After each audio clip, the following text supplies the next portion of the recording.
You know, every year I used to say, this is my year. But ladies and gentlemen, one good year won't be enough for me. Now, here's what I want to do. I want to share with you how you can begin to make this your decade.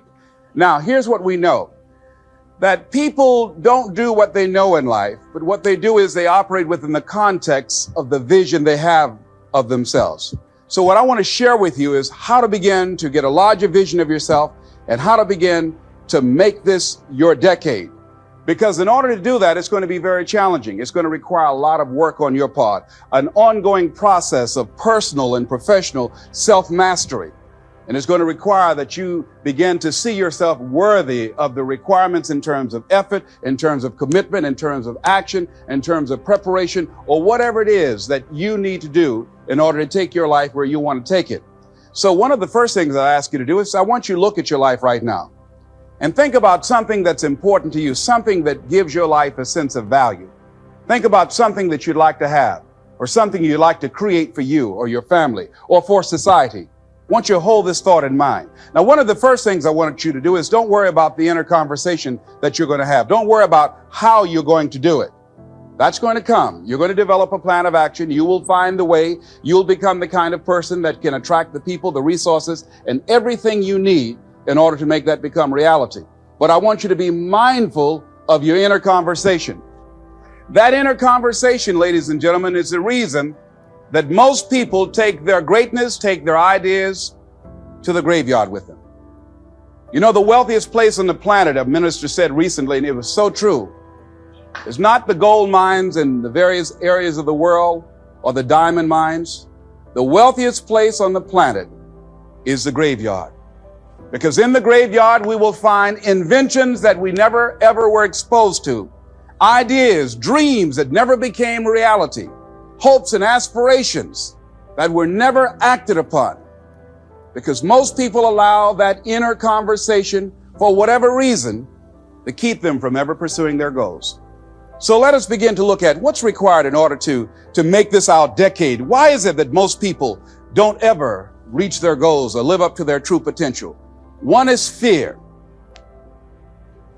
And there are only two kinds of fears that we're born with: the fear of falling and the fear of a loud sound. All other fears we learn, like the fear of failure. The next is the fear of success. That's one of the major challenges I had to deal with. I was working on a major project, and after it began to grow and it was extremely successful, I panicked and I walked away from it and gave it to someone else because I didn't believe that I could handle it. The other thing that keeps most people from reaching their goals is that a lot of people become comfortable. They stop growing. They stop wanting anything. They become satisfied. They stop looking at ways in which they can improve themselves. They stop putting things in front of them. I was reading something by a great man, George Bernard Shaw, and he said something to the effect that to have succeeded is to have finished one's business on earth. And he goes on to say, I like a state of continual becoming with a goal in front and not behind. The other thing that keeps us from reaching our goal is not feeling worthy. That's where a lot of people get stuck. Because see, when you don't feel worthy of your goal, you will begin to unconsciously engage in self-destructive behavior, like procrastinating, constantly putting things off, squandering your time, and that's what life is made of. Something else that keeps us from reaching our goal, and that is many times because we spend so much time complaining and blaming everybody or everything. They haven't got to the point where they're sick and tired of being sick and tired. They just have enough energy to complain about it, and they consider that, in fact, they believe that that's equivalent to doing something about it, just complaining. No, that can't get you where you want to go. That cannot create your reality for you. The other thing that keeps most people from realizing their true greatness and their true potential, circumstances, their environment. There are many people who believe because of where they're born, because of the area where they are in life and where they find themselves, that's all they know. See, I know something about you, even not knowing you, that you've got greatness within you. You have the ability to do things that you can't even begin to imagine. You have talents and skills in you that you haven't even begun to reach for yet. It was Oliver Wendell Holmes who said that once a person's mind is expanded with an idea or a concept, it can never be satisfied to going back to where it was. So some of you are going to experience a breakthrough. Some of you are going to go back and look at your dreams and brush them off. Some of you are going to begin to look at yourself and say, hey, look here, I know I have not done all that I can do. Whatever goal that you have in mind, I want that to be a goal that will challenge you, something that will make you stretch. It was Osborne who said, unless you attempt to do something beyond that which you've already mastered, you will never grow. What is it that you looked at some point in time and you decided that you couldn't do it, that you talked yourself out of it? Whatever it is, bring it back out there. How are you going to do it? That will come to you in due time. See, you don't get in life what you want, ladies and gentlemen. You get in life what you are, not what you want. And see, the good news is that we can always become more by working to develop ourselves. So the first process of making this your decade, you've got to begin to take a look at your life and look at where are you right now? What are your strengths? What are your weaknesses? What gives your life a sense of fulfillment, a sense of joy? What does a full, rich life means to you? What is it that you could love doing 7 days a week that'll bring a smile to your face? Think about that. In all the areas of your life, your professional life, your personal life, your family life, your spiritual life, what is it that you'd like to have? Once you begin to determine that, that takes you to the next step. And that is, once you decide what it is that you want, now you've got to decide that you deserve that. Repeat after me, please. I deserve the best that life has to offer. I deserve to find my purpose in life. Do you know by actively pursuing your purpose, it could perhaps extend your life? When you have some goal out here that you're stretching for and reaching for that takes you out of your comfort zone, you'll find out some talents and abilities you have that you didn't know you have.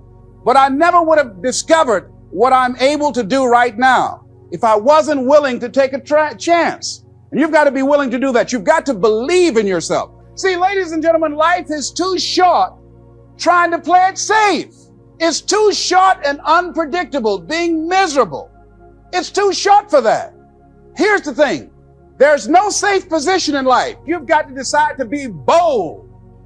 So you got to be bold in life. Well, most people go through life trying to creep. No. Trying to be casual about it. No. You go through life being casual, you'll end up a casualty. Now here's something else. You must be positive. See, a lot of people, when things don't happen when they want it to happen, they become negative and they turn out and start projecting a lot of negative energy.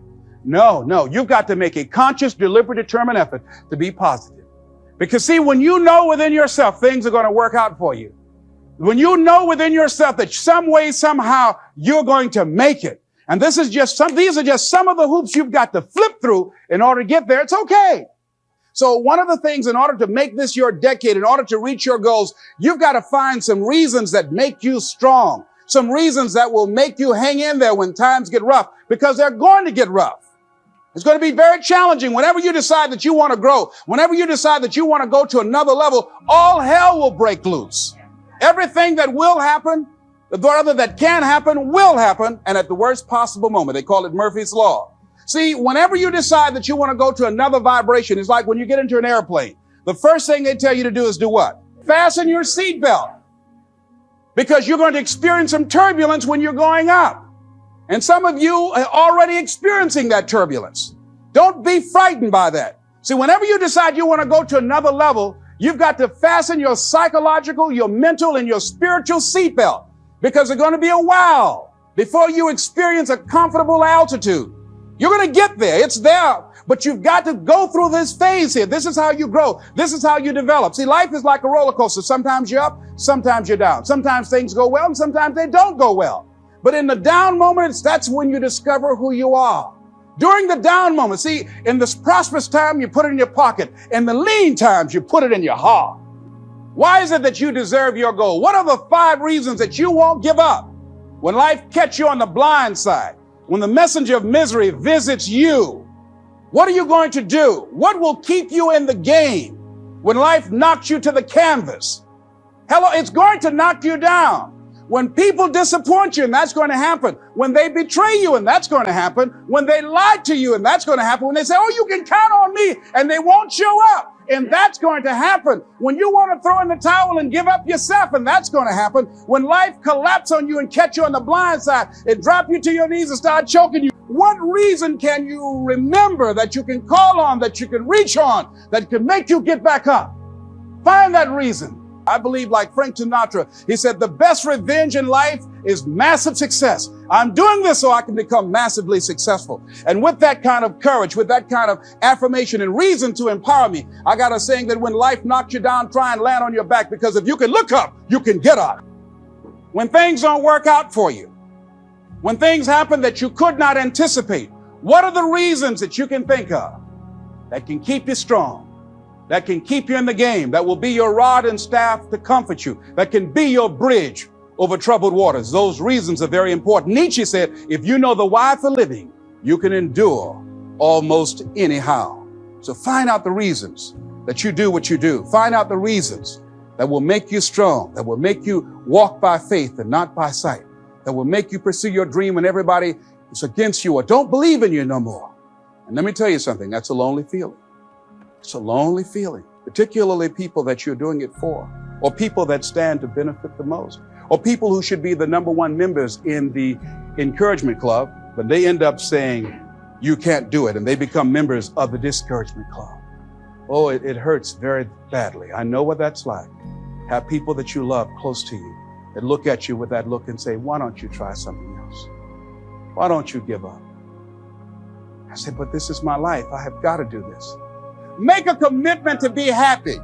Sometimes we take life too seriously. Oh no. Make a commitment to be happy. Find little things just to get tickled about and laugh. Find ways to be happy in the moment. A lot of people say, well, I'll be happy when I pay off all my bills. No. You want to be happy now. See, there are no guarantees. No one say you're going to be here 2, 3, or 4 years from now. So you want to be happy right now in the moment. Make a commitment to be happy. Because life now has new meaning for you. Just enjoying the sunset, or just looking at life, or looking at nature, going for a walk. It's the little things in life that counts. Here's something else that you want to begin to do in order to make this your decade. You want to begin to get all the toxic people out of your life. See, ladies and gentlemen, it takes a lot of energy to reach your goal. It takes a lot of emotional, mental, and spiritual energy to reach your goal. And you can run faster with 100 who want to go than with one around your neck. So there are two kinds of relationships. Sid Simon talks about this. Nourishing relationships and toxic relationships. Nourishing relationships are the relationships that inspire you. They motivate you. They bring the best out of you. Toxic relationships are relationships with people that always criticize you. All they can do is find fault. All they can do is just exploit your weaknesses. All they can do is remind you of the mistakes that you've made in the past. These people are bad for your health. Toxic people can run your blood pressure up. One apple can spoil a whole barrel. One negative energy drainer can spoil your whole life. I know people whose lives have been ruined because somebody wasn't good for them. See, there are some people that aren't good for you. You've got to get them out of your life. See, a lot of people put up with a lot of foolishness because they don't want to die by themselves. Make a list of who you communicate with most and ask yourself the question, what kind of person am I becoming because of this relationship? Is it helping me to grow mentally and emotionally and spiritually? Am I becoming a better person because of this relationship? Do they bring out the best in me? Do they inspire me? Do they encourage me to develop my greatness? Do they make me stretch? So you got to look at the people in your life and find out what kind of person are you becoming because of that relationship. My mother used to say, birds of a feather flock together. You run around with losers, you will end up a loser. Unconsciously, you will pick up their ways, you'll pick up their habits, you'll pick up, most importantly, their attitude about life. If you're around cynical, negative people all the time, you will become cynical and negative. So you got to watch yourself. Many of us are living out the lives of other people, living out their conclusions, living out of their consciousness. The other thing is that you begin to looking at your life and looking at what it is that you want to achieve. Another crucial thing that you must do is align yourself with powerful people. Align yourself with people that can encourage you, people that can empower you, people that you can learn from, people that you can grow from. That's very important.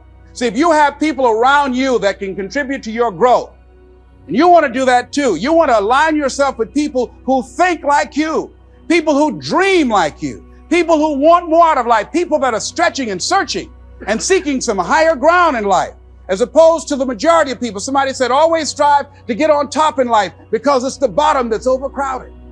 And see, you don't want to be on the bottom. See, it's easy to be on the bottom. It doesn't take any effort to be a loser. It doesn't take any motivation, any drive in order to stay down there on a low level.